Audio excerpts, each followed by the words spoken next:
Está começando o Lab Fazedores. Culturas organizacionais, inovação e tendências para quem faz acontecer.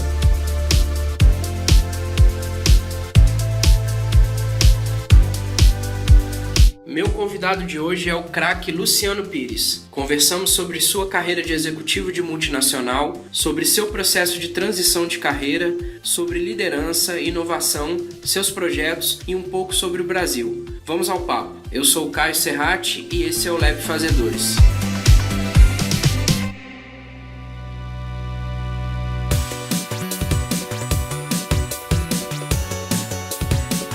Hoje eu terei a honra de conversar com um empresário, escritor, cartunista, palestrante, provocador, além de ser o ninja, o mestre Jedi do podcast brasileiro. Luciano Pires é o idealizador do já clássico Café Brasil, do Leadercast, e tem uma trajetória inspiradora e de forma muito generosa aceitou compartilhar um pouco comigo. Tudo bom, Luciano? Não tem nada de generoso isso não, viu, cara? Isso aí é um jeitão de ser mesmo. Aliás, ontem eu fui fazer um evento e lá uma das meninas me perguntou, né?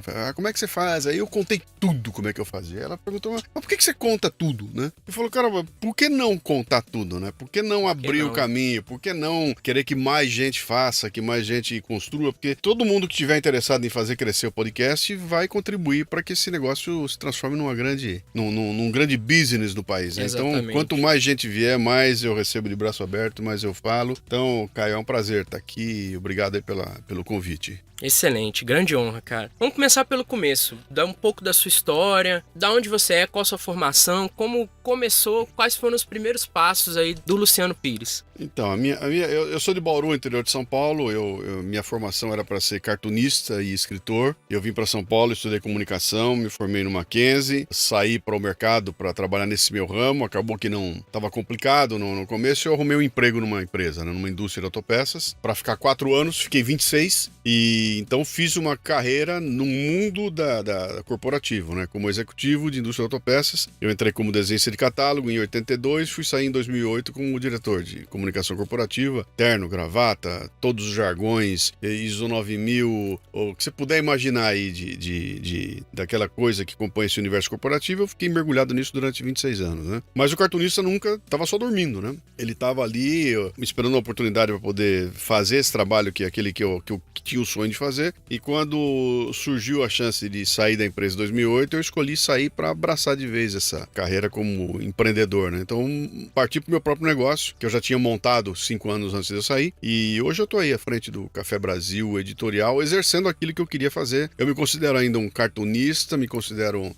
um escritor. O cartoon que eu faço não é necessariamente com um nanquim num papel, embora eu também faça, mas eu considero que meu artigo eu trabalho como se fosse um cartoon, minha palestra é como se fosse o cartoon, o podcast é tudo como se fosse o cartoon, né? O espírito é o do cartoon, exatamente, né? O formato pode ser qualquer um, mas o espírito é o do cartoon. Que é aquela visão de irreverência, de tudo que você olhar tem graça. No mundo do cartunista, o passarinho fala, a cadeira fala, a mesa anda, então não tem limites. Você olha para as coisas e trata no mundo de infinitas possibilidades, né? Então é assim que eu tenho trabalhado esse texto, eu tenho trabalhado essa visão de mundo e com base na escola que eu tive de 26 anos dentro do universo corporativo. Pois então, vamos explorar isso um pouquinho. Você era para ser um período transitório inicialmente, sua ideia era que fosse um período transitório para você ter uma renda fixa, aquela coisa de início de vida profissional mesmo, e você acabou ficando muito tempo e teve uma carreira muito bem sucedida, acabou como diretor. Sim. O que você acha que ficou de bom, de lição desse seu período? Porque eu costumo dizer que quando a gente faz uma transição de carreira, a gente não parte do zero, a gente carrega uma bagagem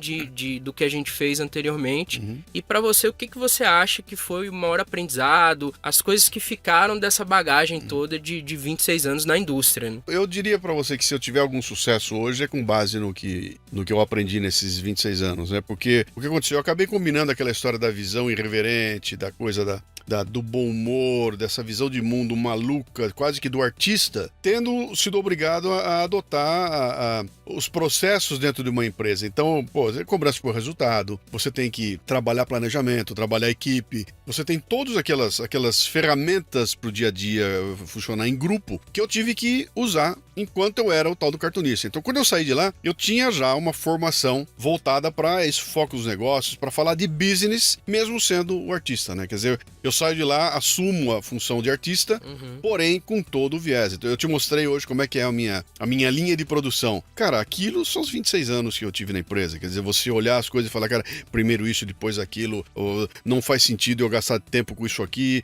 eu preciso botar investimento ali. Então, toda essa parte de produtividade veio de lá, veio dessa visão da indústria. Então, eu agradeço todo dia. E uma coisa importante que você não perguntou, mas que fica implícito aí. Se eu queria ser o artista, como é que eu fiquei 26 anos preso dentro de um terno e gravata? Pois né? é. Porque tava muito bom, entendeu? Eu fiquei lá porque tava bom pra cacete, porque eu agitava, eu pintei e bordei, cara. Eu tinha toda a liberdade do mundo lá dentro. Como é ter uma cabeça mais inovadora, mais disruptiva numa indústria que é tradicional, uma indústria de autopeças, né? Autopeças. Totalmente industrial mesmo, século XX, taylorista e tradicional. Cheio de engenheiro, só engenheiro, e eu era o bicho da comunicação no meio dos engenheiros. Não é fácil, não. Não é fácil, foi complicado. Exige que você tenha uma tremenda, primeiro uma paciência, porque você vai ouvir abobrinha que não acaba mais, você vai lidar com os puta brucutu que não vão entender o que você tá falando, mas que se você se colocar no sapato dele, a situação é a mesma. Ele tá lidando com um louco que não tem a menor ideia do que sabe e cuja função é gastar o dinheiro que ele se ferra pra ganhar. Ganhando. Entendeu? Então era um conflito direto lá, mas que foi muito legal, porque esse conflito, pra você ter uma ideia, chegou uma época no auge da empresa lá, eu tinha que negociar o meu budget com 18 caras. Nossa. Eram 18 negociações de budget com 18 engenheiros. Meu, eu queria morrer. O mês de setembro era um mês terrível, mas era uma puta escola, bicho. Porque eu sentava na frente do cara com a minha visão de futuro e de investimento em branding pra conversar com um cara que é um engenheiro que tava vendo eu pedir pra ele o dinheiro do torno, entendeu? Então o cara sendo cobrado por produção, novo, tá precisando. o torno quebrado e não tem dinheiro pro torno, eu vou dar dinheiro pra esse puto contratar duas meninas pra ficar fazendo de gostosa na feira do salão automóvel, entendeu? Mas é uma arte comunicar o quanto isso é importante, né? Porque se não tiver isso, você não vai vender o que você produzir com torno novo, né? Era uma briga terrível, cara. Era uma briga terrível, porque era uma briga É quase como que você fazer uma pregação religiosa pra tentar converter um cara que não acredita em religião e nada disso. É muito parecido, né? Porque eu chegava pra eles lá com uma conversa de que, cara, vamos investir em algo que é totalmente intangível. Eu não sei quanto vai trazer de venda, não tenho a menor ideia, mas eu sei que é absolutamente imprescindível. E mais ainda, eu sei que daqui a 30 anos os clientes vão estar lembrando desse intangível e não vão lembrar do torno que você consertou, Exatamente. né? Mas essa conversa é complicada, cara. A hora que você começa a conversar em termos de budget, de grana, de resultado, de ROI e tudo mais, é terrível, porque a gente sempre sai perdendo, né? O pessoal das exatas evoluiu muito ao longo do tempo e conseguiu ferramentas que dão pra eles a chance de explicar pra você tudo. Então ele aperta dois botões ali, ele te dá uma planilha na tua frente, Sim. onde você tem controle ou você tem visão de tudo que tá acontecendo. E de repente eu entro com a minha conversa que é romântica. Qualitativa, basicamente. Ela não tem planilha, entendeu? Eu não consigo botar. Até tentaram ter uma puta monte de conversa. Os caras vêm com umas planilhas de marketing lá, que você sabe que é bobajada aquilo tudo, né? Hoje em dia você tem algumas métricas, cara, a coisa do Customer Analytics. Bobajada, isso é tudo bobajada, tá? É uma maneira desesperada de você tentar encontrar um controle de um negócio que você não controla. Sim. Entendeu? Porque eu tô falando de emoção, eu tô falando do cara, tô falando de branding, aquela coisa que é percepção total. A alma da empresa na cabeça do cliente. E o cara vem com aquelas planilhas e bota na tua frente e de repente acontece um negócio e ninguém consegue explicar. Por quê, bicho? Porque aquilo é percepção, Sim. aquilo é... Eu tô falando de paixão, eu tô falando de um cara que vai fazer uma compra de um produto meu e de repente ele precisa comprar uma junta homocinética pra botar no carro dele. Meu, isso é a coisa menos glamurosa que você pode pensar na tua vida. E eu tô tentando jogar glamour em cima. Como o cara vai lembrar de você nessa hora, né? E eu chego pro cara e falo, bicho, na hora que ele for comprar a junta homocinética para o carro dele, eu quero que ele se lembre que a marca é Spicer. E pra isso eu vou fazer um livro com um passarinho. Meu, como é que o engenheiro olha pra aquilo? Louco, Você tá falando, completamente louco, né? Até maluco. E aí é um esforço diário, cara, de tentar mostrar pros caras e trazer pra eles e falar, cara, dá uma olhada aqui, ó. Você ouviu o que aconteceu? Tá entendendo?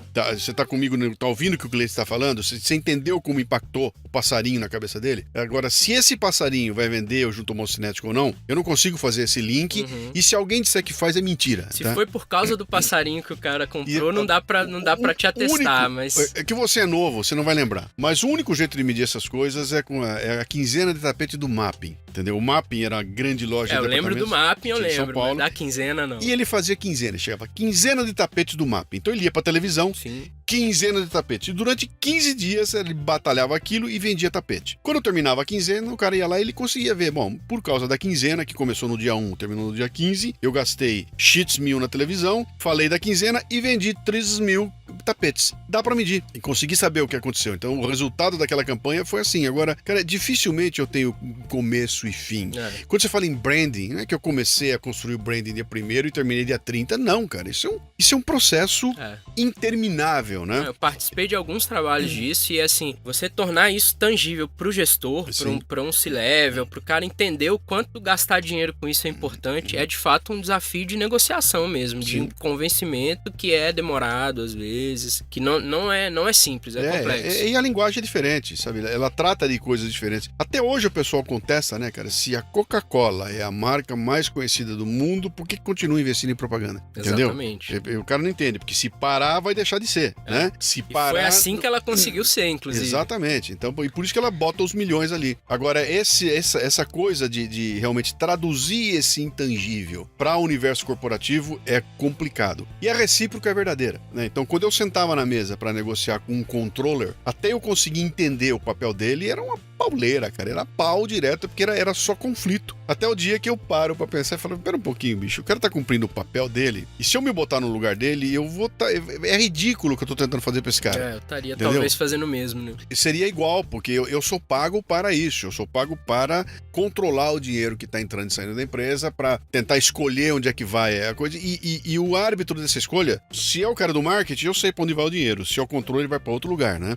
Então, aí tem um presidentão, que era o cara que me salvava a vida, então... Quando chegava na hora que tava o pau quebrando, vinha o presidente e ele, com a sua ação magnânima, ele, não, vai ser assim ou vai ser assado. Então, muitas vezes eu entendi que o meu papel era fazer a cabeça do presidente e não do controller, porque eu sabia que quando chegasse no conflito era ele que ia dar a palavra final lá, né? Mas foi um período muito legal, cara. Eu consegui... Fica claro pra mim na sua fala agora o quanto essa bagagem é importante pra sua atuação de agora, assim, né? Uma faculdade de pós-graduação, mestrado e doutorado de vida real aí, exatamente. Né? Na veia. E até porque agora que eu tenho a minha fabriquinha, né?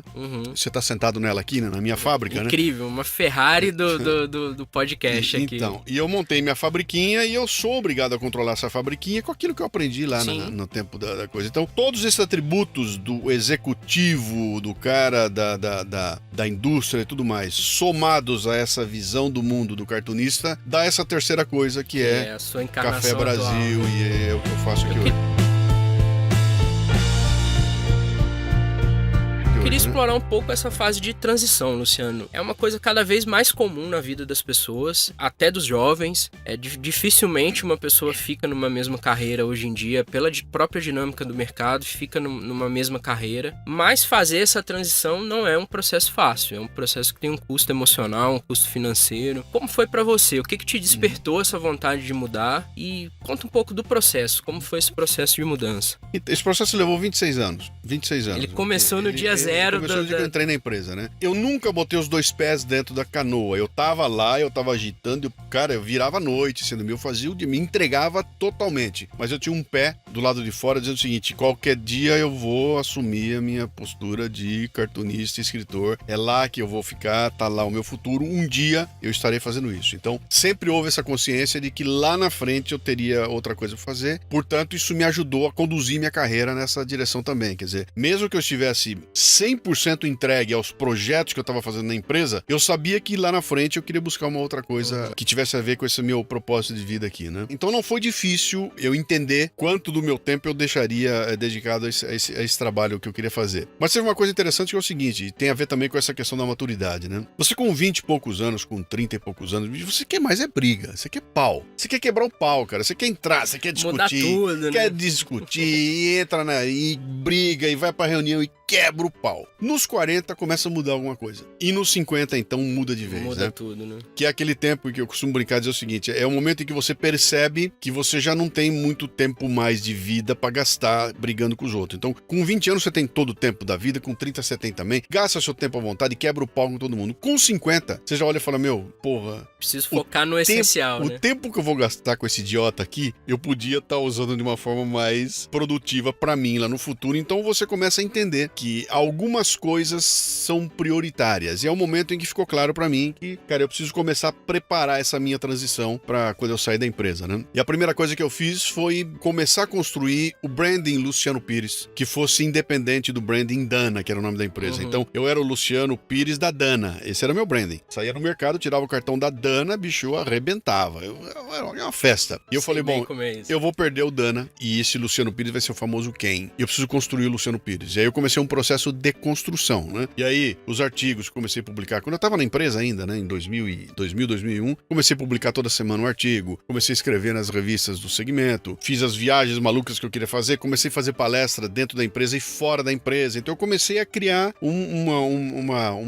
minha marca conhecida dentro do segmento automotivo e devagarinho fora dele, né? Para que as pessoas soubessem que tem um tal de Luciano Pires da Dana, que é um cara diferenciado. Faz umas coisas diferentes. Isso, faz uns negócios legais. Eu comecei a escrevi, lancei meu primeiro livro, lancei o segundo livro, comecei a fazer palestras nos eventos do segmento que me tornaram bastante conhecido e também fora do segmento, que eu comecei a ficar conhecido lá fora, né? Fui pro rádio, comecei meus artigos a ser lido no rádio. Isso tudo com pegar o telefone e ligar. Alô, ligar fulano. Na cara de pau, que nem eu liguei pra você, né, inclusive, que nem eu te mandei mensagem. Exatamente, na cara dura mesmo. Ô, fulano, eu sou o Luciano, vamos conversar. Tá certo que a Dana me ajudou bastante.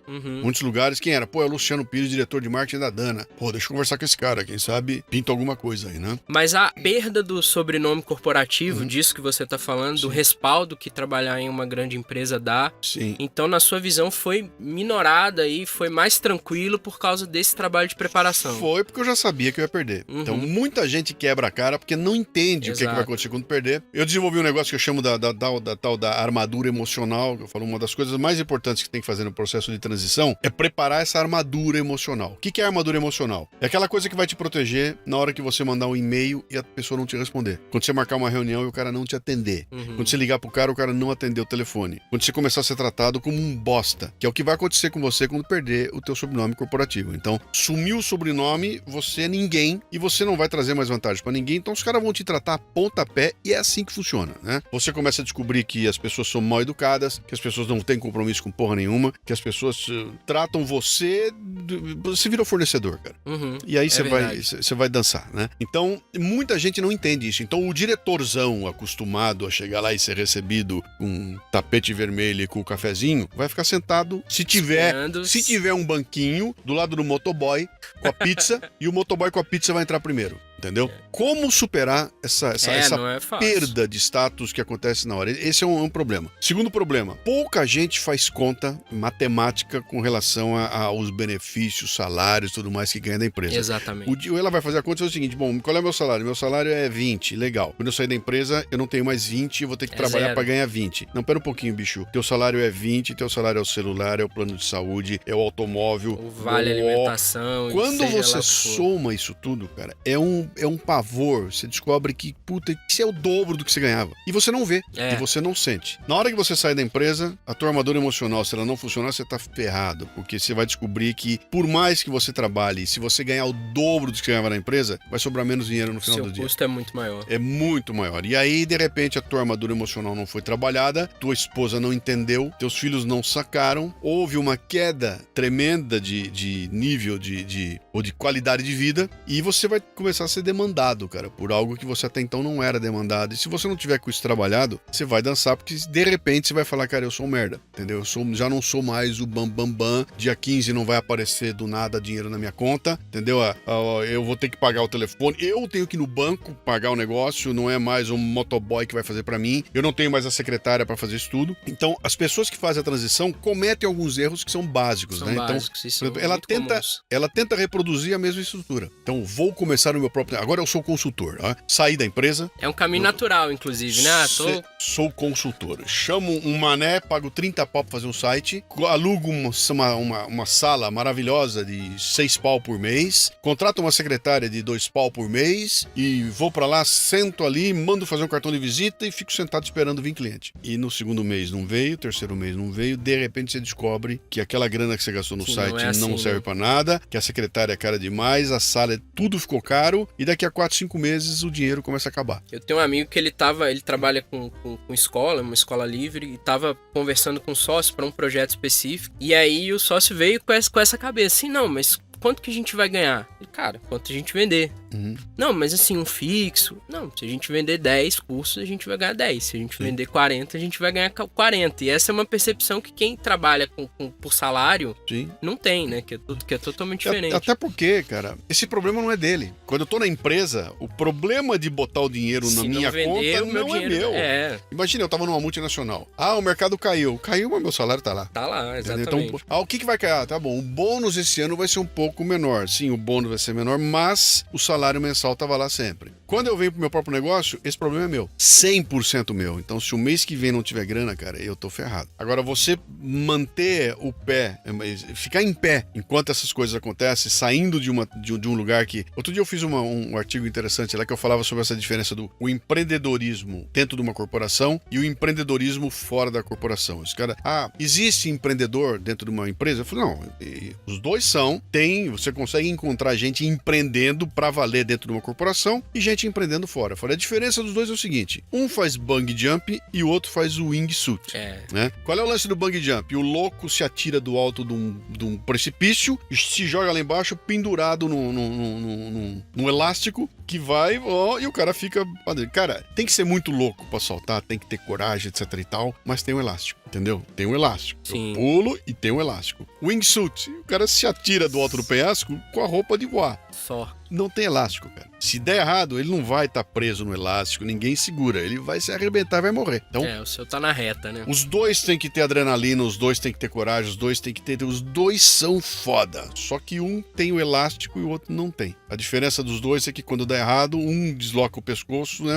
Desloca as costas, o outro se mata na árvore, né? Então, entender essa diferença, sabe? Bom, agora eu não tenho mais elástico. Será que eu consigo conviver com ele? Eu consigo acordar de manhã e falar, bicho, não tem elástico, onde é que eu corro? É foda, cara. É difícil. Então, fazer a cabeça para essa transição é um dos pontos principais. E essa visão eu quis puxar porque hoje a gente tem, graças a Deus, eu acho positivo, uma onda do Brasil querendo virar um país mais empreendedor. A molecada, quando eu fiz faculdade, o sonho era entrar numa grande empresa ou fazer um concurso público. E hoje a gente vê muita gente nem pensando em emprego, pensando em abrir seus negócios. Mas o lado ruim disso é que tem aquela coisa de, basta você pensar positivo e vamos aí, vai dar certo. Se você... E ter essa visão pé no chão é importante falar sobre isso, né? Porque a gente... E botar uma perspectiva que as pessoas também não pensam muito nisso hoje em dia, especialmente hoje em dia, né? Que é o seguinte, cara, tudo isso leva tempo. Cara. Exato. Tem que amadurecer. Tempo. Então, talvez a minha ideia de empreender para o meu próprio negócio exija que eu trabalhe durante mais 8 anos como empregado num lugar. E eu vou ter que conviver com isso. E vou ter que saber que daqui a 8 anos eu querer ser um empreendedor. Não vou ser hoje, não dá hoje. Eu vou precisar de 8 anos. E durante 8 anos eu vou montar um esquema que eu brinco, que eu falo o seguinte, eu tenho que ser Clark Kent de dia e Super-Homem de noite. Então, de dia eu estou de terno e gravata, trabalhando no planeta diário, ganhando meu salário, etc e tal. À noite eu boto minha roupa de Super-Homem e, no meu caso, à noite eu escrevo, eu desenho, eu monto meu site, eu faço meu livro, eu faço o diabo e de dia eu sou o executivo da empresa. Mas eu sei que lá na frente eu tô caminhando para montar o meu próprio negócio. Então, encarar esses 3, 4, 5, 8 anos como parte do processo. Você fala isso pra um moleque de 20 anos de idade, um moleque... Não tem paciência. Eu quero agora, cara. Vai. Pode dar certo? Claro que pode dar. A possibilidade de você quebrar a cara é um negócio absurdo, né? Porque você não tem a experiência necessária. E saber, é o que a gente falou há pouco, e saber que essa bagagem vai te ajudar. Claro. Essa bagagem que você tá acumulando vai te ajudar pra muita coisa. Mas um negócio que você tá falando que é importante. Se eu tô trabalhando num lugar que eu não gosto, fazendo um trabalho que eu não gosto, não vai ter bagagem porra nenhuma. Porque eu tô lá puto da vida, eu não tô aberto pra aprender as coisas, eu não quero saber de como ser o melhor. Bicho, então não vai ter bagagem coisa nenhuma. A única bagagem que vai ter lá é ressentimento, né? Sim. E aí que tá um erro básico. Outro dia eu fiz uma entrevista aqui e eu tava comentando isso, né? Dizendo o seguinte, cara, se a minha função é fazer planilhas Excel de volume de compras de aço laminado pra fazer etc e tal, que é uma coisa pentelha, cara. Nada criativa, né? Sem glamour nenhum. Eu vou ser o maior fazedor. O melhor planilheiro da história, né? Cara, quando você olhar minha planilha, você vai saber que é minha. Por quê? Bicho, tem até um apuro visual nela. Minha planilha não é uma planilha igual. Bicho, eu botei um boldzinho, tem corzinha. Tem design. Tem o tamanho da cor.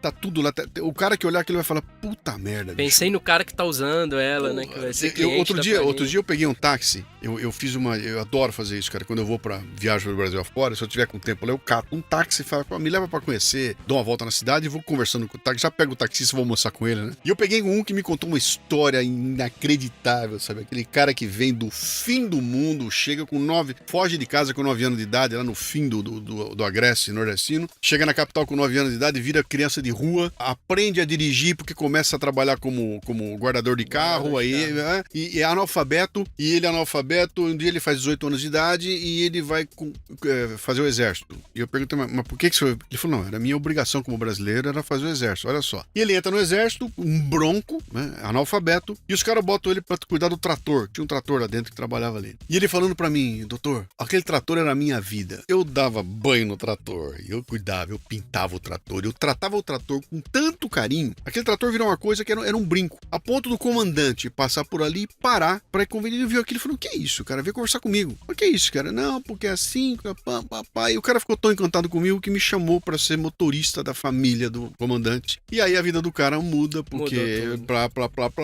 O que chamou a atenção ali? O cara dirigindo o trator tinha dezenas. Agora, cuidando daquele jeito do trator, o comandante olhou para aquilo e falou, mas esse cara é especial. Olha a dedicação que ele tem para isso. E o cara não sabia que aquilo não ia ser a vida dele, né? Cuidar de trator, né? Então, eu uso esse exemplo para colocar. Era a chance que ele tinha, né? Cara, se você Você não foi na padaria agora. Acabamos de vir na padaria. Tomamos um café na padaria. Cheguei no caixa, fui brincar com as meninas do caixa. Cheguei pra ela, pô, você dorme aqui? Porque você tá aqui de noite, tá aqui de dia. E ela pega e me dá um coice, cara. Eu não tô aqui de noite, entendeu? Você olha para aquilo e fala, bicho, custava essa mulher... simpática, né? Cara, dá um sorriso, cara, tudo bem, bicho, eu tô puto da vida, tô com dor na cabeça, em casa tá enrolado, meu filho mas agora eu tô cumprindo um papel aqui. Eu vesti a camisa. Eu tô sendo a cara da empresa. A camisa da padaria, entendeu? E eu vou desempenhar de tal forma que o meu chefe vai olhar pra mim e falar, essa mulher é especial, ela não pode ficar no caixa. Se eu tiver que botar alguém como gerente aqui, eu vou chamar porque ela é diferente. Entendeu? Então, esse lance, isso aí te ensina, entendeu? Agindo assim te ensina. Agora, fica de cara feia aí. Fazer o mínimo. E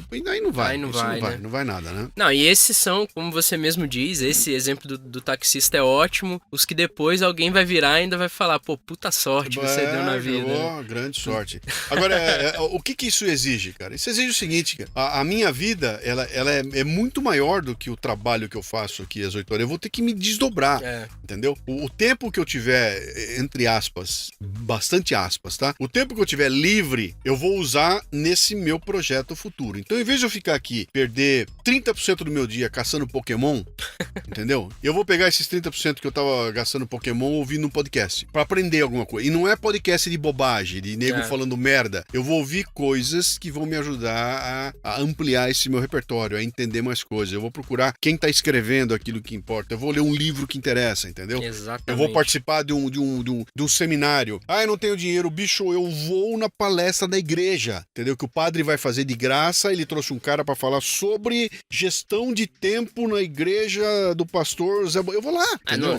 Eu costumo dizer, brincar com amigos e tal, que hoje em dia só é ignorante quem quer. Isso aí. Porque assim, você tem conhecimentos que antigamente era só quem fazia parte da elite tinha acesso, tá de graça aí na internet, você tem acesso a conteúdos das melhores universidades do mundo, inclusive, não só do Brasil, de graça na internet. Então assim, e eventos também, se você for fuçador e correr atrás, tá aí, como nunca esteve. E de todo nível, entendeu? Então não se eu não vou ficar lá ouvindo um professor dando aula de física quântica, cara, não precisa. Exato. Deve ter um youtuber que legal. vai fazer um tutorial de física quântica pra você. Um comecinho, cara, e é assim que faz, bicho. Eu vou começar devagarinho, vou ver. Então, ocupar o seu tempo pra preencher com essas coisas que podem começar a te criar esse futuro é o que interessa, né? E fixar uma data, né? E pra mim isso é é o fundamental. Olha, eu tenho 23 anos de idade, eu tenho 25 anos de idade, com 40 eu quero ser dono do meu próprio negócio. Muito bem. Eu tenho 15 anos para me preparar. O que é que eu vou fazer nesses 15 anos? Vou ficar trabalhando aqui esperando a sorte? Ou vou começar a agir efetivamente na direção de ter o meu próprio negócio? Não, você tocou num ponto importante, que é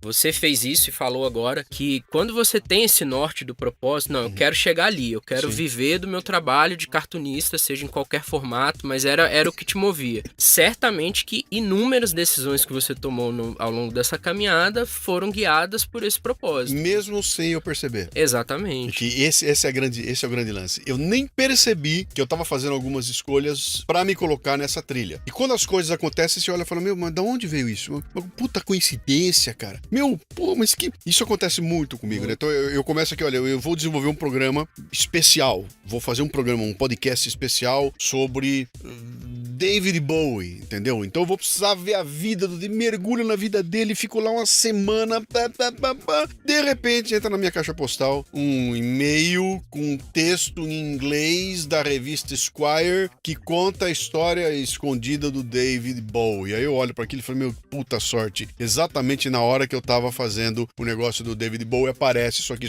Cara, não é sorte coisa nenhuma. Nada. Né? Então, é aquela história do universo que conspira a seu favor. Seu radar, né? Tá ligado para aquilo. E isso acontece.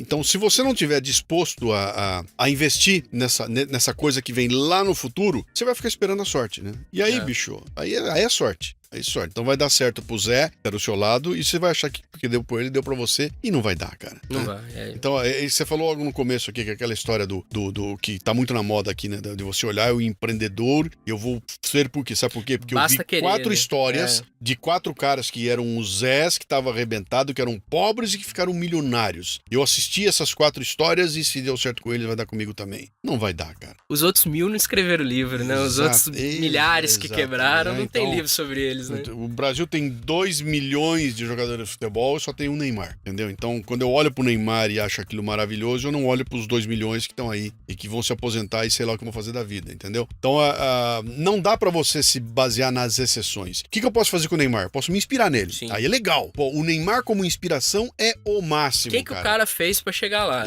Inspiração. Cara, pô, o molequinho... Não só ele, Santos, mas o que ele fez? Pô, legal. Eu me inspiro no que ele fez. Eu vou usá-lo como modelo, tá? Agora, olhar pra aquilo e falar se deu certo com ele, vai dar comigo, é diferente. É outra coisa. E tem muita gente explorando esse filão, tá? Tem, é lucrativo. Puta, eu vou te dar aqui, faça o meu curso que você 3 passos pra você ser incrível e bilionário. Faça o meu curso aqui e você vai sair o empreendedor. Você vai... Não vai, cara. Não vai. Sem suor não tem nada, não tem resultado. E mesmo com suor você pode quebrar a cara. Pode quebrar a cara também, é bom saber disso. Você falou do seu conteúdo agora, eu gosto muito do seu conteúdo, a gente falou lá há pouco na conversa que a gente teve antes de começar a gravar, porque pelo apreço, pela qualidade técnica, você vê que é alguém que se esmera e tem qualidade técnica pra fazer aquilo. Como nascem os seus conteúdos, assim? Como é que você foca em alguma coisa? Isso aqui da samba, isso aqui eu quero falar, e se aprofunda sobre isso? Como é esse seu processo criativo? Cara, a base fundamental disso é a minha curiosidade, né? Se o assunto me toca e desperta a minha curiosidade, ele tá valendo. E pra mim já valeu, entendeu? Então eu vou tratar daquilo que me é caro, né? Então eu tô de repente discutindo um tema qualquer com uma pessoa e falo, eu vou dar um exemplo real, tá? Eu quebrando o pau e com essa história de meritocracia e pra lá e pra cá, e eu ouço tanta bobagem e quebro tanto pau a respeito que um belo dia eu falo, cara, eu vou fazer um programa sobre meritocracia. E saem 5 programas. Sim, é bem comum, você faz umas séries incríveis, produtividade série, teve. Exatamente. Por quê? Porque primeiro que o tema é tão grande que ele não cabe em 25 minutos. Segundo, que quando você elabora e bota no ar, dá pra você pensar um pouco mais, na semana seguinte vem um novo insight. Então, normalmente, eu monto os 4 programas, tá? Então, da produtividade ou da meritocracia. Eu montei 4 programas, né? Botei no ar, gravei acho que os primeiros 2, que a gente grava de 2 em 2, gravei os 2 e no momento que eu gravo os 2 e boto o primeiro no ar, eu já vou mexer no terceiro. Falou, opa, quanto insight legal, até veio um comentário legal que eu vou mexer Vem a reação das pessoas e aí monta o quarto programa, entendeu? Por quê? Porque era um assunto que me interessava. Então, o meu processo de montar o programa vai exigir que eu vá pesquisar, vai exigir que eu... Então, eu costumo dizer o seguinte, o Café Brasil é um puta de um MBA, cara. Sim. Porque pra fazê-lo, eu sou obrigado a estudar coisa de montão, né? E esse estudo pra mim é muito bom, eu só cresço com ele, né? Então, são coisas que me chamam a atenção. Então, primeiro, ouvi uma música e fiquei encantado com ela, pode virar programa, entendeu? Li um poema e tô cansado de ter programas que nasceram assim. O programa nasceu de uma música. Ele é meu programa Um Dia Útil, é uma música do Maurício Pereira, cara. Eu ouvi a música e fiquei tão encantada, virou um programa que é muito legal. Porque quando ele nasce assim, ele vem com uma emoção que um programa tradicional, teoricamente, não tem, né? Então, puta, fiquei emocionado com o documentário. Venho e trago pra cá e vira o Die Gedanken sind frei, que é o meu programa lá, que é maravilhoso, cara, porque eu tava tão emocionado com aquilo que eu vou passar essa emoção no programa. Vai quente a emoção. Vem, eu falo, eu quero que a pessoa... Eu vou ter que contar pra ela o que eu senti vendo o vídeo, sem ter o vídeo pra mostrar pra ela. Então eu tenho que me esforçar aqui pra que a pessoa termine encantada e ela vai assistir o vídeo. E aí dá um desdobramento legal. Então, a primeira base é essa aí, eu tenho que estar interessado no assunto. E aí, cara, é qualquer assunto. Entendeu? De novo, vamos lá pro cartunista, né? Eu não sou normalmente, não é um cartunista de economia, um cartunista de ciências, um cartunista de educação. Não, cara, o cartunista é um cartunista. O que ele faz? Ele brinca em cima das deformações da sociedade. Fala sobre o espírito do tempo. Ele faz uma caricatura sobre a sociedade como um todo. Então, dá pra fazer um cartoon sobre física quântica? Claro que dá. Agora, eu não consigo dar uma aula de física quântica, mas eu faço um cartoon sobre física quântica. Brincar com o tema eu consigo. Claro que eu consigo. Ser irônico, então, pegar a alma daquele tema ali, eu então, consigo. Esse é a forma como eu trouxe para o meu negócio. Então, cara, você vai falar sobre psicologia? Vou. Mas você não é psicólogo, seu porra. Você não sabe nada disso. Eu sei que eu não sei, conheço minhas limitações, por isso eu vou tratar do programa ao nível da minha limitação. Sim. Eu vou levantar a fumaça e vou colocar ao longo do programa. Eu falo, cara, eu não sou do ramo, posso estar falando uma tremenda numa bobagem aqui, mas esse é um insight que eu tive. É a minha visão sobre isso. E aí, de repente, alguém que é do ramo ouve o programa e me manda um e-mail. Fala, bicho, não é bem assim. Olha pra isso aqui. Puta, olha o próximo programa aqui. Entendeu? Verdade. Olha o próximo programa aqui, que vai complementar aquele lá, que vai botar um pouco... Então, é um ongoing, né? Quando você olha o Café Brasil, não é um podcast semanal, é um podcast pra vida. Então, eu não tenho problema nenhum de fazer um negócio essa semana, porque vai ter outro semana que vem. Sim. Então, cara, e se eu fizesse um pedacinho? Pode fazer, cara. Semana que vem dá pra fazer outro. Ah, eu fiz uma cagada, a gente corrige na semana que vem, entendeu? Então, essa visão da vida como um processo é que é fundamental pra você poder estabelecer essas tuas prioridades, né? Quem não olha a vida como um processo quer resolver tudo agora. Sim. Né? O que aconteceu antes não interessa, depois não interessa, eu quero agora. E aí você não constrói pontes, né? De passado com o futuro, né? E aí disso você gera conteúdo em qualquer formato, porque você está se aprofundando por um assunto e vira texto, vira podcast. Exatamente. O que o formato é? O formato é um meio de distribuição. Sim. Tá num segundo plano. Ele vem depois. Então, primeiro assim, ó, sentei aqui para gerar um conteúdo. Ponto. Como a minha fabriquinha tá montada e minha cabeça tá feita, eu já sei que a hora que eu gerar esse conteúdo, eu tenho que gerar um conteúdo que seja aproveitável nesses formatos todos. Então, eu vou sentar, tudo começa com um artigo. É o artigo que eu vou publicar na sexta-feira. Escrevi o artigo. Legal. Esse artigo automaticamente virou o começo do podcast. E na continuação dele vai virar o podcast. Esse artigo virou um capítulo do meu próprio livro. Esse artigo virou um dos meus videocasts. Esse artigo virou um trecho de uma palestra minha. Se eu tivesse praticando, esse artigo viraria um cartoon. Entendeu? Mas tudo é o artigo. Né? Então há uma fontezinha que diria que aquele é o diamante bruto, que a hora que eu polir ele vai virar o que eu quiser ali, né? Então, mas essa visão dos desdobramentos tem que estar pronta na hora que está produzindo. Então, na hora que eu estou produzindo aqui, eu já estou pensando nele. Então, eu vou incluir no artigo alguma coisa que eu sei que é necessária para eu poder usar. Que funciona no podcast. Quando eu escrever o artigo, eu vou escrever pensando que ele vai ser lido. Entendeu? Então, o meu estilo de escrita respeita a forma que eu faço o programa aqui. Então, você não vai pegar um artigo meu com um parágrafo longuíssimo. Ele não é longo, cara. Ele é cheio de... Tem que ter ritmo. Ele tá quebradinho no meio e ele tem aquelas coisas que a gente usa de vício de linguagem, né? Bem, vamos então continuar. Esse bem tá lá, entendeu? E aí, hein? Tá lá. Você já ouviu falar que baleias estão em extinção, hein? Ninguém escreve assim, mas tá no meu texto, esse em. E tudo isso tá essa ênfase porque eu tô escrevendo para quem vai ler. E no meu livro vai sair igual. Legal. Né? Então há uma preparação que eu já falei, bom, antes de eu começar a trabalhar isso, eu já tô pensando nos dobramentos que vão estar lá na frente. Por isso que o nego olha meu trabalho e fala, esse cara é louco, bicho. Esse cara trabalha 26 horas por dia, cara. Olha como tem coisa. Porque eu olho aqui, tem um post, tem um artigo, tem um programa... Cara, é a mesma coisa. Tem e-mail, tem portal, tem 2 podcasts. Aquilo é a mesma coisa, cara. O que eu tenho? Eu tenho uma fabriquinha de conteúdo simplesinha, só que tem toda uma máquina que multiplica aquilo em vários formatos. Propaga de várias formas. Então né? você tromba comigo em lugares diferentes achando que eu sou um maluco de um produtor de conteúdo insano. Não é assim. Outra coisa importante é você entender que o que é essa base que é a internet. Aliás, esse lance da internet é um negócio fundamental, né? Que ela mudou o meu jeito de ser, mudou minha vida, mudou o trabalho, mudou tudo. O que eu faço hoje está dependendo da internet, né? Se um dia acabar a luz na humanidade, eu vou morrer de fome porque meu trabalho é aquele da internet, né? Todo mundo quase, né? Acho que tá nesse caminho aí, né? Mas é entender que ela é o lugar para você compartilhar as coisas. Então, eu vou compartilhar coisas legais de pessoas que eu vi e vou compartilhar minhas coisas. Sim. Então, eu não tenho problema nenhum em sentar lá e mostrar para você todo o meu processo de produção de podcast. Vou chegar pra você, vou contar tudinho como é que eu faço. Vou chegar aqui, vou botar aqui, vou gravar aqui no estúdio, vou dar tudo isso que você quiser, vou te ensinar tudo, só que você não vai ter minha arte. Pois é. Nem que eu queira. Eu vou chegar a você e falar, vou te ensinar a minha arte, tá? Mas a minha arte é minha, cara. É aquela história do pudim da minha mãe, entendeu? Todo mundo faz pudim, mas o da minha mãe é só o dela, né? Cara. O que é isso, bicho? É a arte dela, entendeu? Eu não vou conseguir reproduzir aquilo. Posso até, com o tempo, tentar chegar lá. Mas tem uma arte que é o que explica. Então, por que o Café Brasil pode ser um sucesso? É por causa do estúdio que eu tenho? Não. É por causa do computador que eu tenho? Não, cara. É por causa do quê? Isso tudo ajuda, né? Então, o estúdio me ajuda a dar uma roupagem. Eu não tenho que me preocupar com a questão estética, a parte técnica do programa. Mas o ritmo do programa, Sim. a sacada, a brincadeira, ele tá aqui dentro, cara. É a cabeça, né? E o grande lance que se fala muito hoje da economia colaborativa é muito baseado nisso, que eu posso colaborar porque eu tenho coisas que são minhas e isso é o meu diferencial. Então, não preciso ficar querendo guardar segredos. E nem cobrar por tudo, né? Olha, eu só faço se você me der 100 pila. Fala, bicho, não, peraí, eu não preciso do teu 100 pila, eu preciso do seguinte, me dá o teu esforço, vamos juntar com o meu, e talvez a gente tenha uma terceira coisa que vai dar 500 pila pra cada um. Que vai ser né? bom pra todo mundo. Exatamente. Eu sou dessa linha aí.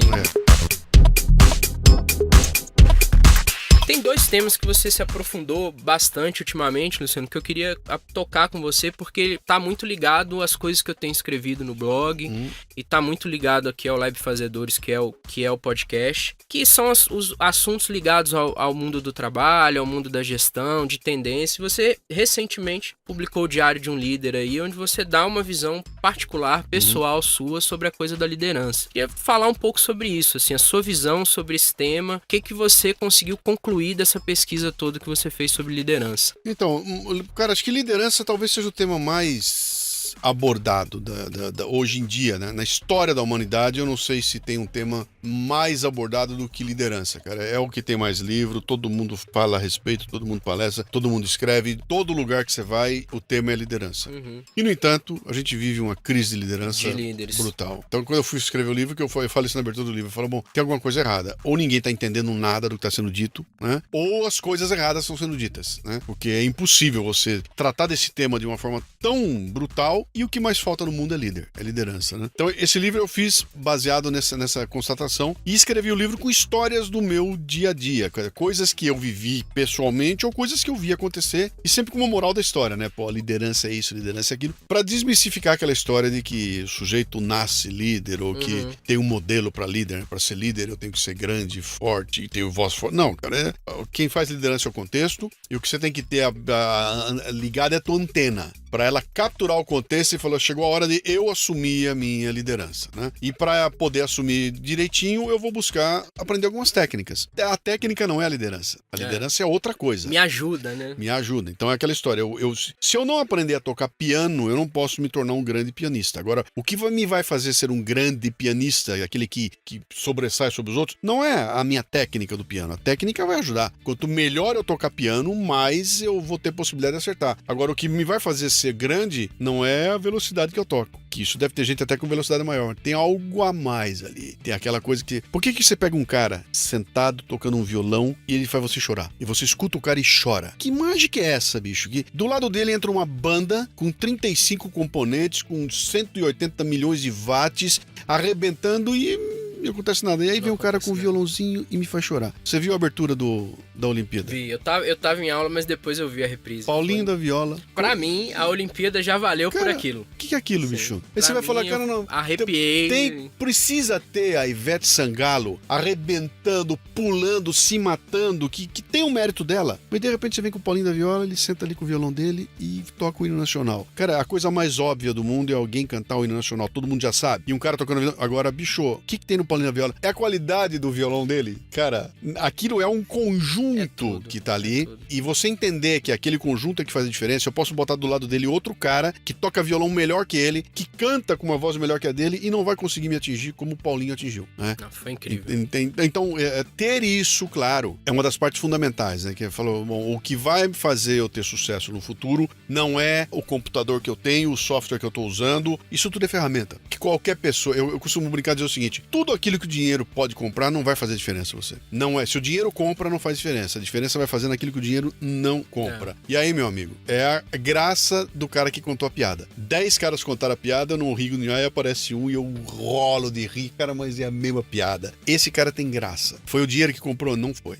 Ele aprendeu a técnica, ele sabe direitinho, aprendeu tudo, mas, bicho, ele tem algo a mais, e esse algo a mais eu tenho certeza que ele surge conforme você desenvolve a tua técnica. É isso que eu ia te perguntar, ele é passível de ser desenvolvido. Pega o exemplo do Neymar. O Neymar é um puta de um talento. O moleque cresce e qual é o problema do Neymar? Magrinho, pequenininho. O que eu preciso fazer com ele? Eu tenho que fazer o Neymar virar um ogro. Então, o que eu vou fazer? Eu vou entrar com o Neymar, fazer um programa de alimentação, de exercício físico, etc e tal, para que ele ganhe massa física, que ele ganhe músculos, não em excesso para não estragar a sua habilidade, mas o suficiente para que ele possa fazer aflorar a habilidade dele. Então, quando ele trombar com o zagueiro, ele derruba o zagueiro. Mais, né?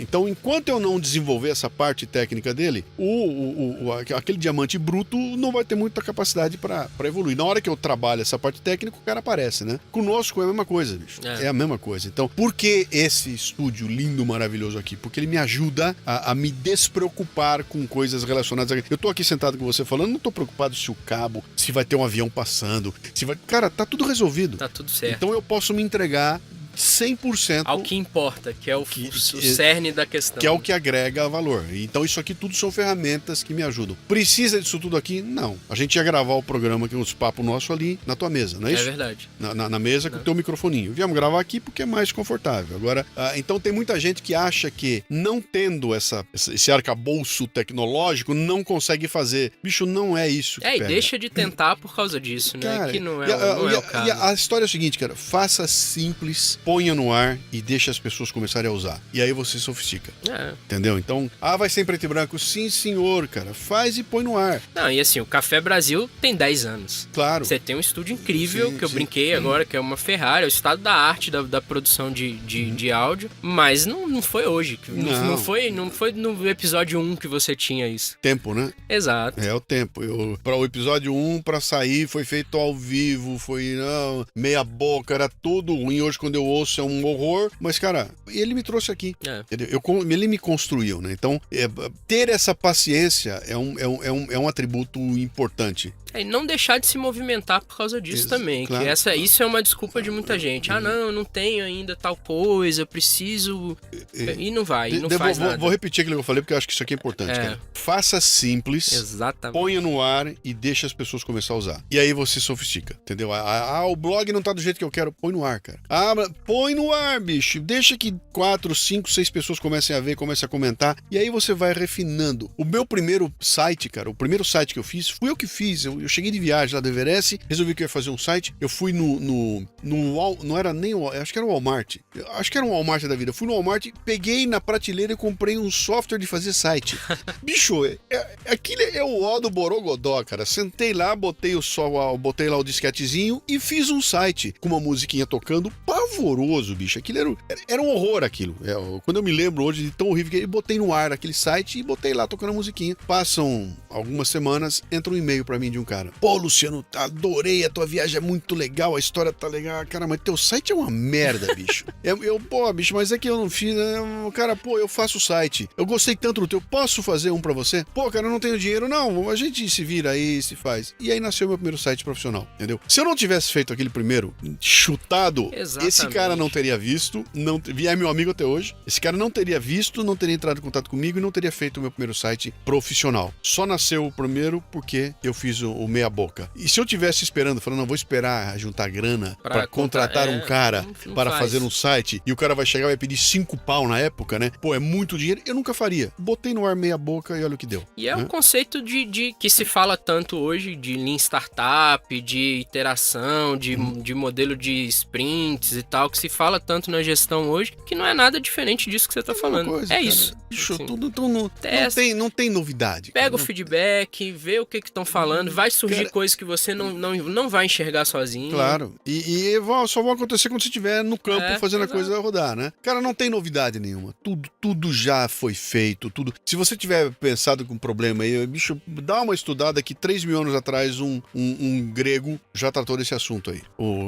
Outro dia eu fiz aqui, acho que foi com o Max Geringer que eu entrevistei aqui. Eu falava, cara, o meu avô em 1920 em Bauru, na padaria dele, lá em 1925, sei lá. A dona Maria vinha comprar, fazia a compra dela e ele anotava na cadernetinha dela, no fim do mês ela ia lá e pagava. Hoje chama cartão de crédito. Então é o Custom Relationship Management. Cara, já tinha o Analytics, né? Que era a caderneta. Eu sei o que ela compra, o perfil de compra dela. 20 anos atrás, já tava fazendo marketing de conteúdo. Cara, eu não tenho a menor ideia do que é isso. Outro dia veio um pessoal aqui me falar de inbound marketing. Eu falei, bicho, eu faço essa merda aí há 20 anos, cara. É exatamente isso. É que agora ganhou um nome, né? Apareceu um software e virou moda. Então vamos falar do inbound marketing. O lance que os caras estão falando aí da fórmula de lançamento, essas coisas. Bicho, esse negócio tem 50 anos, cara. Há 50 anos ele é feito, entendeu? Sim. Então tem muito modismo, né? Tem muita coisa que aparece aí que a turma bota um nome novo e aparece como novidade. Não tem, bicho. Não tem. Não despreze os clássicos, nada, né? Tem gente olhando pra frente, tem que olhar mesmo, mas... Por isso que é importante estudar essas coisas. É baseado em alguma coisa, não sai do nada. Por isso que é importante estudar as coisas e ver a história. Por isso que é importante saber a história. Que vem um cara que cheio de novidades, você fala, bicho, o que você tá falando aí eu já vi 20 vezes, 30 vezes. Isso não é o novo marketing, calma, cara. Isso aí todo mundo já faz isso. Exatamente. O que tá se fazendo aqui é botar uma roupa nova, automatizar e tal, mas... Que, de novo, é aquilo que o dinheiro compra, né? É desenvolver computadores capazes de sofisticar esse processo. Eu tô fazendo agora um trabalho de assinatura recorrente, né? Para o portal, etc e tal. Bicho, as seleções do Reader's Digest já fazia isso há 60 anos atrás. Com conteúdo, tinha as reportagens. E com texto, vinha pelo correio e era cartinha, aquele negócio era um inferno e era genial. Era boa a review, eu lembro disso. Minha avó, eu acho, assinava.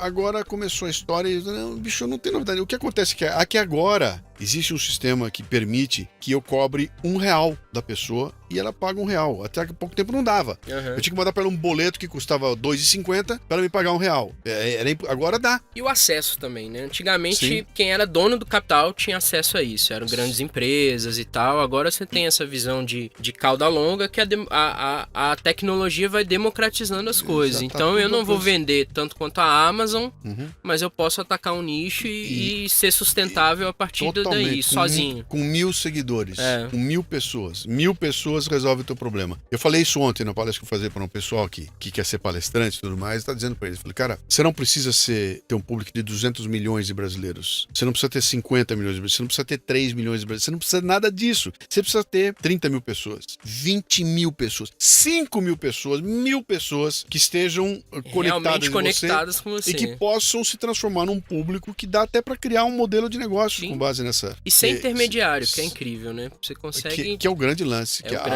Aí sim, aí você começa a ver, fala, bom, aí tem uma revolução.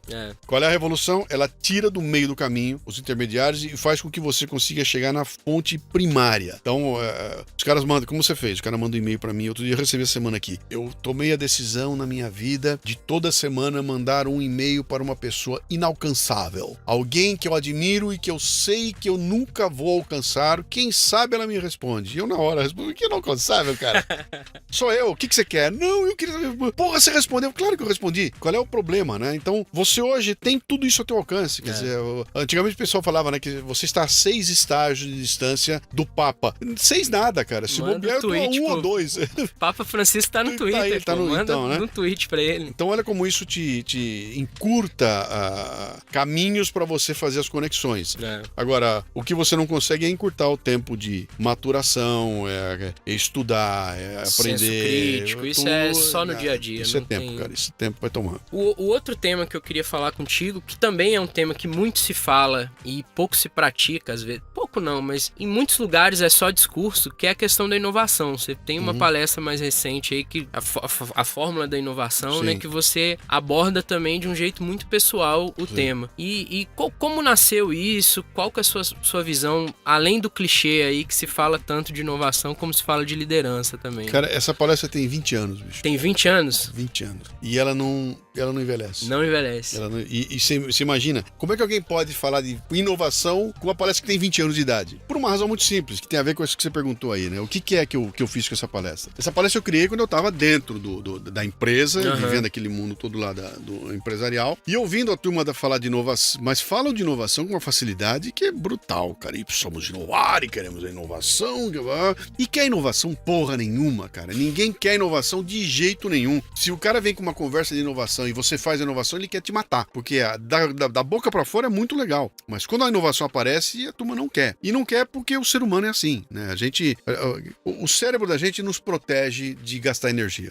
Então, é biológico. Ele quer coisa que não gaste energia. Então, se minha mesa tá desarrumada, mas eu sei onde estão as coisas, você, por favor, não arrume minha mesa. É meu jeito. Eu vou ter que procurar e vou gastar energia pensando onde estão as coisas. Então, eu evito esse tipo de coisa. Na minha palestra, eu costumo fazer uma brincadeira que o pessoal falou: quem daqui já participou de reunião de condomínio?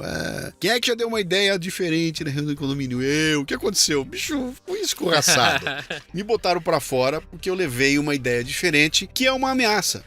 Eu vou quebrar a rotina, vou quebrar... Então, as pessoas não gostam. E as fontes de receita tradicionais... As pessoas não gostam.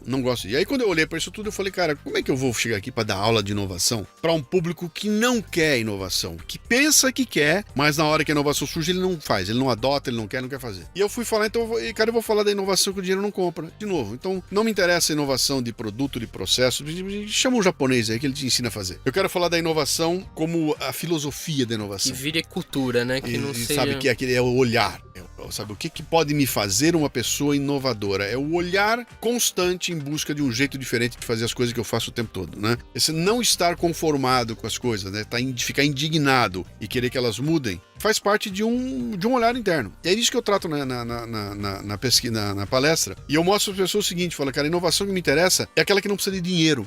Eu não preciso de um departamento de pesquisa e desenvolvimento com dinheiro aplicado para criar o iPad. Essa não é a inovação que eu quero, porque essa o dinheiro compra. Eu quero aquela que muda o meu status no meu dia a dia sem gastar um tostão. E aí eu mando um monte de exemplos, né? De bobagens que acontecem no dia a dia da gente, que você fala, como é que ninguém pensou nisso antes, né? Porque tem um carinha que faz aquilo que todo mundo faz de um jeito que ninguém faz e virou inovador. Então você olha pra a Dona Maria do Café, ela veio servir o café de um jeitinho diferente, criou uma coisa nova. É uma coisa pequenininha, mas a somatória desses pequenininhos faz a empresa virar uma outra coisa. Tem que estar entranhado na cultura mesmo, senão não vai. Todo mundo, né? Se eu não me sentir à vontade de pensar diferente, não vai sair nada. Se você tiver criar um departamento de inovação por decreto, não funciona. E se você tiver em cima de você um animal que vai te podar, você também não vai fazer. Comando e controle ali pesado, você não vai se arriscar, não vai... O que eu trato na palestra é exatamente isso, né? Eu falo dessa coisa toda do criativo, emocional, único e sensorial, né? Quando eu venho aqui e vou montar um programa meu, eu termino o texto do programa e falo, tem alguma coisa aqui que vai tirar os caras da casinha? Tem alguma coisa aqui inesperada? Sabe?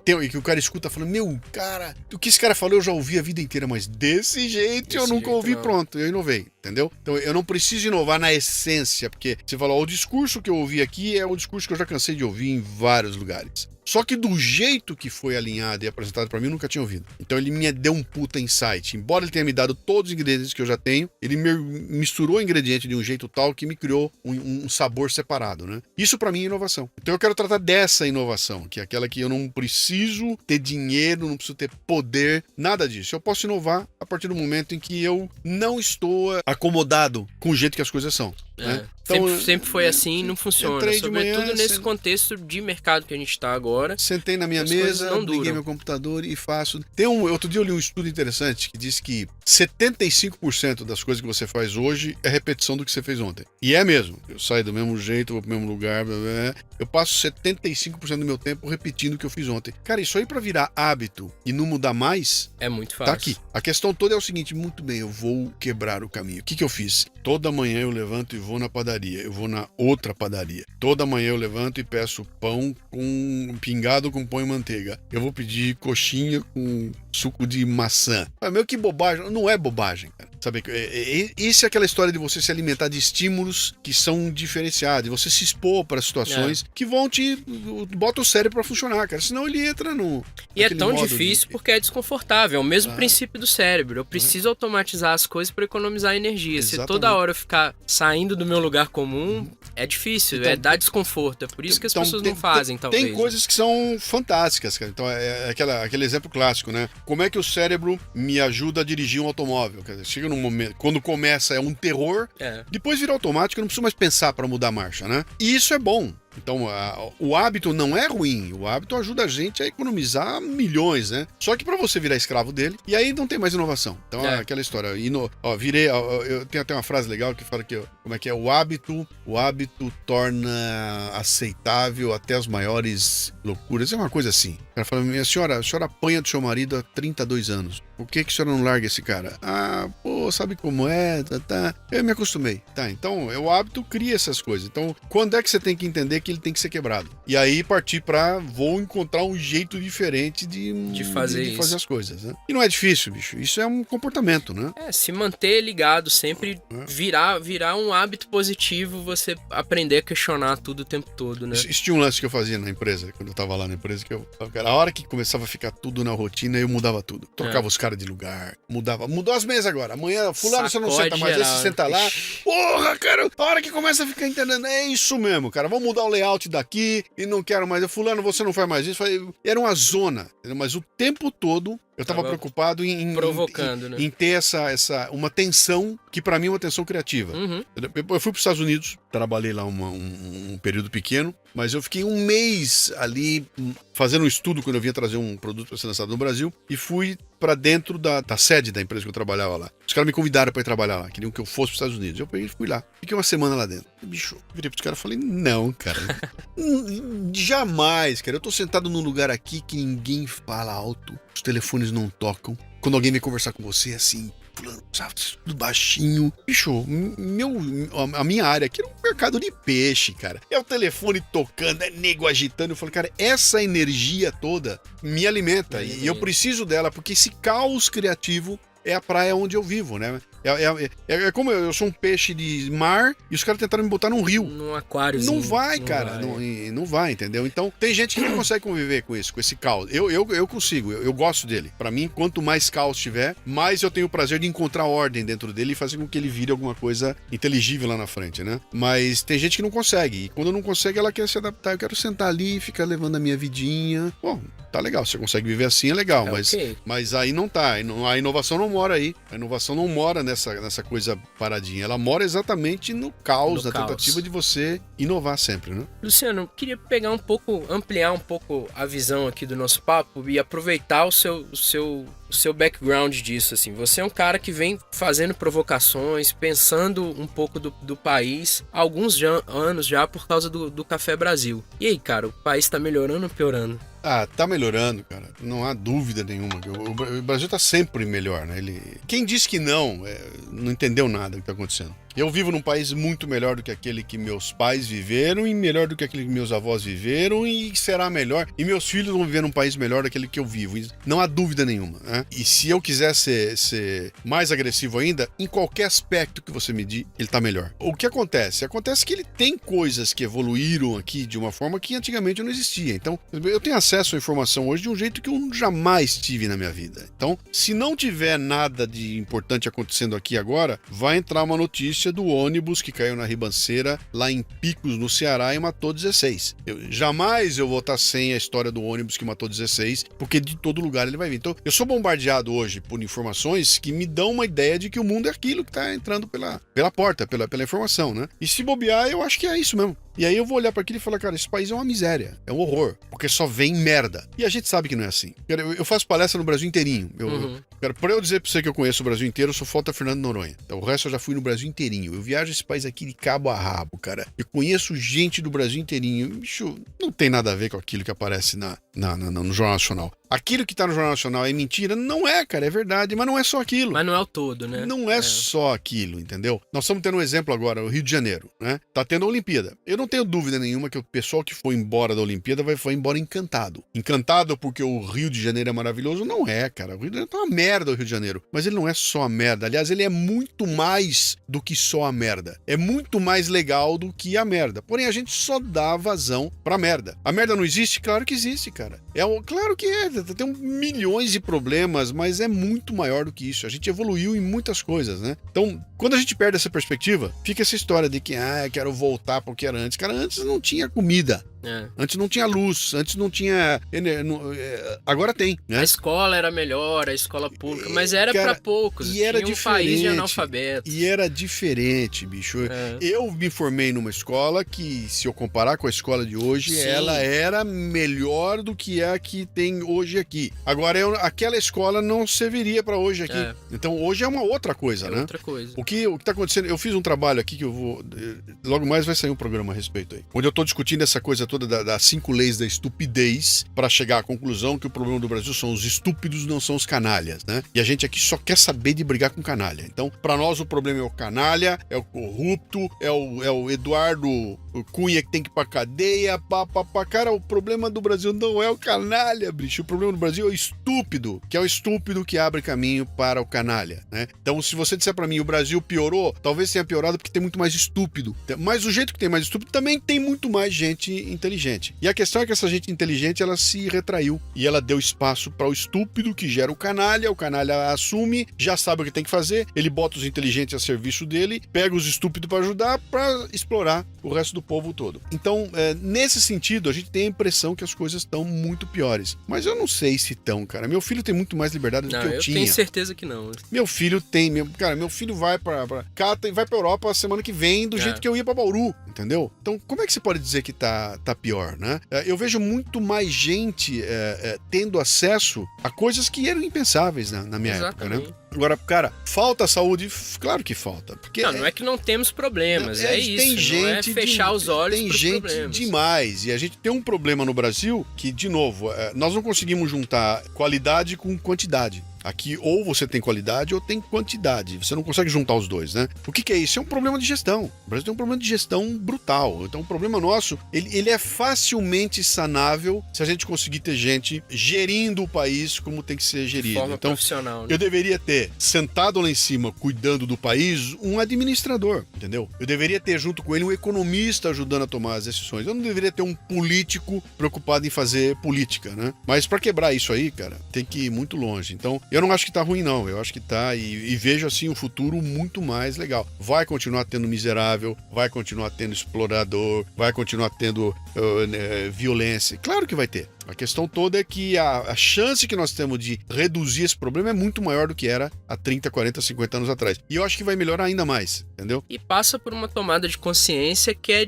de você saber que você é ator nisso também. Você não é espectador. A gente tem mania de terceirizar, né? Sim. Tal coisa tá ruim. E a molecada... Alguém tem que resolver. E a molecada cruzou os braços. Alguém é todo mundo, alguém é a gente. E a molecada cruzou os braços, cara. Esse é o grande problema. A molecada cruzou os braços. Tá dizendo o seguinte, bicho, esse problema não é meu. Você fez aquilo. Meu pai, você fez a cagada, agora conserte. E essa molecada não tá sacando que o mundo que o pai tem que consertar é o que ela vai viver lá na frente. Exatamente. Entendeu? Então, essa molecada tem que entrar no jogo, bicho. E ela decidiu que não vai entrar. E tão preocupada em caçar Pokémon, entendeu? Bicho, calma, o mundo é mais do que isso, entendeu? Então, o mundo não é a balada da quinta-feira, o mundo não é o videogame que eu me jogo nesse mundo do videogame, esqueço do que tá acontecendo lá atrás. O mundo é isso que tá acontecendo no dia a dia, cara. Então, se essa molecada não começar a mexer, os velhinhos vão morrer e os canalhas vão tomar... E aí, bicho, eu não sei pra onde vai. Só que eu acho que mesmo assim, o internet, bicho, do jeito que a gente derrubou, deixou tudo transparente, cara. Um dia você tem acesso a tudo, você sabe da vida de todo mundo. O cara faz uma cagada, todo mundo fica sabendo no dia seguinte. Imediatamente. Então, há uma autogestão que a tecnologia tá criando, que isso pode mudar a história desse país aqui demais. Muito mais, né? A questão toda é saber o que você falou aí, ó. Eu sou agente do processo de mudança. E o bem público é nosso, não é do governo, né? A gente tem essa mania também de ver a rua como se fosse, isso aí é o governo que tem que resolver, porque não é meu. O que é de todos não é de ninguém. Mas é nosso, é minha casa também. Passa por essa tomada de consciência, eu acho, um pouco. E pra gente terminar, Luciano, queria saber de você, cara, tu é uma usina de ideias aí, usina de execuções de boas ideias. O que vem por aí nessa usina de conteúdo, nessa usina de ideias? Eu tô tentando mudar o meu modelo de negócio, né? Tô indo firme para essa questão toda de monetizar as coisas na internet, de trabalhar vendendo conteúdo através da internet, fazer a internet virar um canal de monetização. Eu demorei demais para fazer isso aí, porque eu não tinha ainda acertado a minha régua, né? Falei, para onde é que eu vou? Eu vou para aquele modelo em que eu vou criar cursos, a forma do lançamento, vender um curso por R$3.000 para 100 caras, ou vou para o lado oposto, onde eu vou vender alguma coisa por R$10 para 1 milhão de caras, né? Então eu tava analisando os dois pontos lá e acabei e concluí que o meu caminho tem que ser o mais barato possível para o maior volume de gente, até porque isso tem a ver com o meu propósito, né? Eu não posso ir contra o meu propósito. Sim. Então, eu tenho toda aquela história que eu coloquei da despocotização, do desemborrecer o Brasil. Né? No momento em que eu pego esse meu trabalho e elitizo para que só quem tem dinheiro acesse, eu tô indo contra aquilo tudo que eu preguei. Tem que fazer o contrário. Então, agora o que eu tô tentando montar é um projeto tal que eu consiga estabelecer uma assinatura onde a pessoa vai receber conteúdo, além desse que já recebe de graça hoje, um conteúdo um pouco mais denso, com um pouco mais de provocações, e que ela vai pagar uma ninharia por mês para receber. Então, se de repente eu faço esse negócio e 3.000 assinam, eu criei um negócio sustentável que acabou. Aí é só deixar o barco correr, né? Então, tá nascendo agora. Estou nesse momento, tem um grupo, tem uma empresa montando para mim todo o projeto. A fabriquinha ficou pronta aqui, então eu tô com tudo na mão para alguém vir e me sentar, eu aprovar tudo, apertar um botão e começar a construir alguma coisa interessante aí, que é uma proposta legal, cara, que é de mudança de modelo de negócio e usar a internet para transmitir conteúdo pertinente, que o que tem de merda sendo vendido Sim. aí é impressionante, cara, mas é um conteúdo legal, honesto, por um valor extremamente acessível e que ajuda as pessoas a pensar. A curadoria é o grande desafio da internet, né? Porque tá tudo disponível, mas eu tenho que saber selecionar. Eu não vou dar aula de vendas, eu não vou dar nada na minha, não é como se tornar uma pessoa, mas não, eu vou falar o seguinte, bicho, vem se incomodar comigo, que é o que o Café Brasil faz. Venha se incomodar comigo, eu vou fazer umas reflexões e eu quero que você se incomode com elas, tá? Esse processo de se incomodar faz parte de um crescimento teu e meu, entendeu? Então, o que eu vou ter no final? Você vai se tornar uma pessoa mais crítica, etc e tal. E aí, se você quiser fazer um curso de vendas, vai ser legal. Você vai entrar nele com um olhar diferente. Então, a minha proposta vai ser essa aí, né? E fazer do jeito que eu faço o Café Brasil, cara. Quem conhece o Café Brasil, o Leadercast, já conhece a minha proposta. A ideia é como é que eu transformo aquilo em alguma coisa um pouco mais incisiva, com caminhos, um videozinho, com coisas que te dê mais elementos para poder, ou tô ouvindo no ônibus, ou tô assistindo no computador, ou tô lendo em casa, tudo isso de uma forma que toda semana a pessoa receba, né? É por aí. Maravilha, Luciano. Sem palavras para te agradecer. Imagina. A generosidade. Pra vocês terem uma ideia, o Luciano tá gravando comigo domingo, cara. Então, assim, foi de uma generosidade incrível. E se a maioria das pessoas eu sei que conhece, mas se você não conhece o trabalho do Luciano ainda, conheça, porque esse bate-papo foi a pontinha do iceberg, assim. Tem muita coisa, o cara produz muita coisa interessante nesse viés de fomentar uma visão crítica que é mais que necessária no nosso país. Luciano, muito obrigado, cara. Obrigado Sem a você, palavras cara. pra te agradecer. E o recado que fica pra quem tá ouvindo é o seguinte, ó. O Caio resolveu fazer um podcast, tá usando o esqueminha dele lá pra gravar no microfoninho dele, que anda numa bolsinha, na malinha dele, mandou um e-mail pra mim, veio aqui gravar, ou seja, qualquer pessoa hoje em dia tem voz e pode utilizar a internet pra levar isso adiante, né? Então, de repente eu não sei quantos vão estar ouvindo a gente aqui, mas se tem alguém nos ouvindo aqui, é resultado desse esforço inicial que você fez, sem nenhuma pretensão, que vou pegar um microfone, vou ligar pra ele e vou conversar. Pronto, cara. Criamos um conteúdo aqui que muita gente vai estar recebendo, então isso é uma iniciativa individual. Se os brasileiros começarem a fazer isso aí, a gente faz uma revolução nesse país aqui. Um abraço. Maravilha. Um abraço, Luciano. Obrigado.